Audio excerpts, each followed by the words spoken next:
Shalom, puji nama Tuhan. Selamat pagi, saudara yang dikasihi Tuhan. Sebelum kita mengawali hari ini, kita akan sama-sama mendengarkan firman Tuhan, tetapi saya ajak kita untuk berdoa terlebih dahulu. Tuhan, kami ucap syukur buat penyertaan-Mu dalam kehidupan kami, Bapa.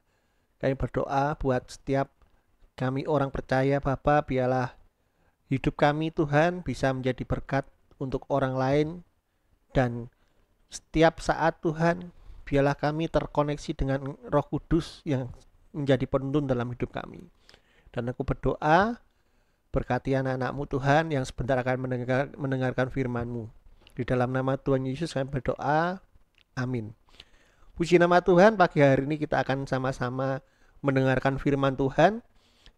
Saya akan ajak saudara untuk mendengarkan firman Tuhan di surat Efesus 2, ayat yang pertama sampai yang ke-10, saudara. Perikopnya, semua adalah kasih karunia. Kamu dahulu sudah mati karena pelanggaran-pelanggaran dan dosa-dosamu. Kamu hidup di dalamnya karena kamu mengikuti jalan dunia ini, karena kamu mentaati penguasa kerajaan angkasa, yaitu roh yang sekarang sedang bekerja di antara orang-orang durhaka. Sebenarnya dahulu kami semua juga terhitung di antara mereka ketika kami hidup di dalam hawa nafsu daging dan menurut kehendak daging dan pikiran kami yang jahat. Pada dasarnya kami adalah orang-orang yang harus dimurkai sama seperti mereka yang lain. Tetapi Allah yang kaya dengan rahmat oleh karena kasih-Nya yang besar yang dilimpahkannya kepada kita telah menghidupkan kita bersama-sama dengan Kristus. Sekalipun kita telah mati oleh kesalahan-kesalahan kita, oleh kasih karunia kamu diselamatkan. Dan di dalam Kristus Yesus, Ia telah membangkitkan kita juga dan memberi tempat bersama-sama dengan Dia di surga. Supaya pada masa yang akan datang, Ia menunjukkan kepada kita kekayaan kasih karunia yang melimpah-limpah, sesuai dengan kebaikannya terhadap kita dalam Kristus Yesus. Sebab karena kasih karunia kamu diselamatkan oleh iman. Itu bukan hasil usahamu, tetapi pemberian Allah. Itu bukan hasil pekerjaanmu, jangan ada yang bermegahkan diri.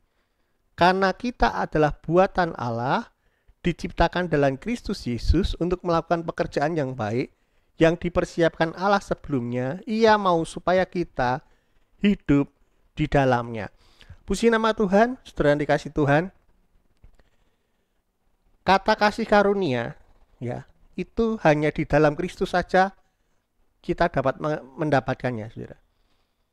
Di luar kekristenan tidak ada kata kasih karunia. Ya, saya ulang. Pagi hari ini saya ulang. Kata kasih karunia itu cuma konsep yang hanya dimiliki oleh orang percaya. Di luar Kristus tidak pernah kita dengar kata kasih karunia. Arti kasih karunia adalah sesuatu yang kita tidak layak, tetapi apa? Tuhan memberikan kepada kita. Dan salah satunya adalah apa? Ketika kita dilahirkan kembali. Artinya ketika kita diselamatkan Tuhan. Ya. Manusia diciptakan Tuhan itu baik. Ya, baik adanya, sempurna. Semua yang diciptakan Tuhan itu baik. Ya.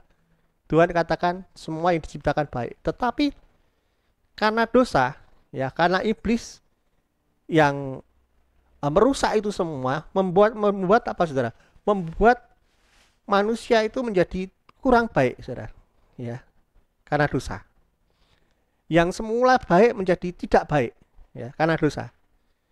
Tetapi oleh karena kemurahan Tuhan, firman Tuhan yang kita baca tadi, dahulu kita juga termasuk orang-orang yang tidak baik tadi. Karena kemurahan Tuhan, karena kasih karunia Tuhan, kita bisa dilahirkan kembali atau dikatakan bisa dihidupkan kembali. Ya, ketika Yesus mati dari ketika Yesus bangkit dari kematian, itu artinya apa? Kita juga dihidupkan kembali dari dosa. Dosa kita sudah mati dan sekarang dihidupkan kembali. Dan kita beroleh yang namanya apa? Kasih karunia. Dan beda dengan kepercayaan yang lain. Kalau yang lain mengatakan bahwa kalau kamu ingin masuk surga, ada usaha manusia yang dilakukan. Tetapi di dalam Kristus beda. Di dalam Kristus apa? Ketika itu semua kita dapat, adalah kasih karunia, adalah anugerah. Sebenarnya kita nggak layak terima yang namanya keselamatan. Kita nggak layak yang namanya menerima surga. Tetapi diberikan kepada Tuhan. Supaya apa? Supaya kita beroleh yang namanya keselamatan tadi. Dan saudara tahu, di kitab surat Efesus 2 ini, saudara, dikatakan saudara bahwa kita diciptakan Allah di dalam Kristus Yesus untuk melakukan pekerjaan yang baik, saudara. Yang dipersiapkan Allah sebelumnya. Jadi saudara, tidak ada satu orang pun anak Tuhan yang tidak berfungsi, saya katakan. Tidak ada satu anak Tuhan pun yang tidak ada gunanya, saya katakan.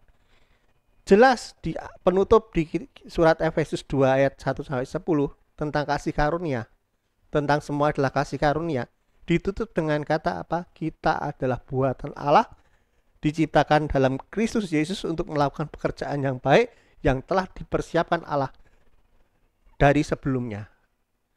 Jadi setiap dari kita yang sudah mendapatkan keselamatan, setiap dari kita yang sudah dapat anugerah, setiap kita yang sudah mendapatkan kelepasan dari dosa, kita itu sudah dipersiapkan Allah, saudara.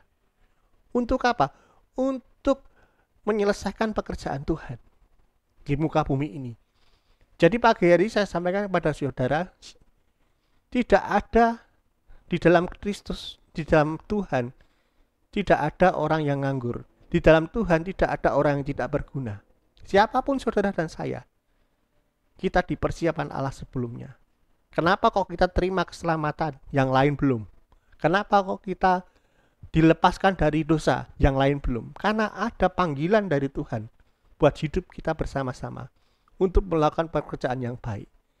Dan oleh anugerah Tuhan, firman Tuhan katakan, semua ini bukan karena usaha kita, tetapi apa?